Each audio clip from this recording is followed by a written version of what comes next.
بسم الله الرحمن الرحيم عن النعمان بن بشير رضي الله تعالى عنهما أن أباه أتى به إلى رسول الله صلى الله عليه وسلم فقال إني نحلت ابني هذا غلاما فقال أكل ولدك نحلت مثله قال لا قال فرجعه رواہ البخاری۔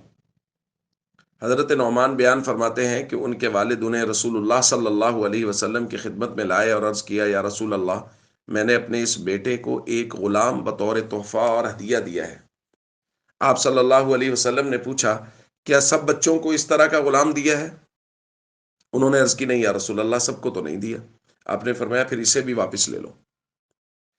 دوستو، ہم ہدیہ کے متعلق بات کر رہے ہیں کہ ہدیہ تحفہ دینے کے آداب اور احکام کیا ہیں۔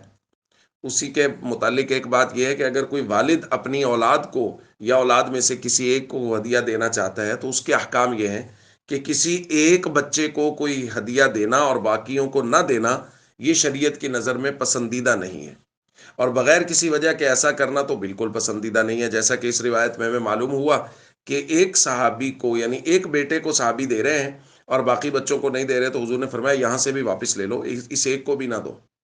تو اس سے معلوم ہوا کہ اگر کوئی ہدیہ اور تحفہ دینا ہے تو سب بچوں کو دینا چاہیے۔ اس کو کہتے ہیں عدل بین الاولاد، کہ اولاد کے درمیان میں عدل و انصاف قائم رہنا چاہیے۔ بچوں میں سے کسی ایک کو یہ نہیں لگنا چاہیے کہ میرے ساتھ زیادتی ہو رہی ہے، مجھے نہیں لے کے دیتے، بلکہ سب بچوں کو ہی اس معاملے میں برابر رکھنا چاہیے۔ اسی کے ضمن میں ہمیں یہ مسئلہ بھی سمجھ لینا چاہیے کہ بہت سارے لوگ وہ آج کل یہ کرتے ہیں کہ اور کہتے ہیں کہ میں اپنی وراثت اپنی زندگی میں تقسیم کرنا چاہتا ہوں۔ یاد رکھیے، جو چیز زندگی میں تقسیم کی جاتی ہے وہ وراثت نہیں ہوتی، چونکہ وراثت کا تعلق کسی بھی آدمی کی وفات کے بعد سے ہوتا ہے۔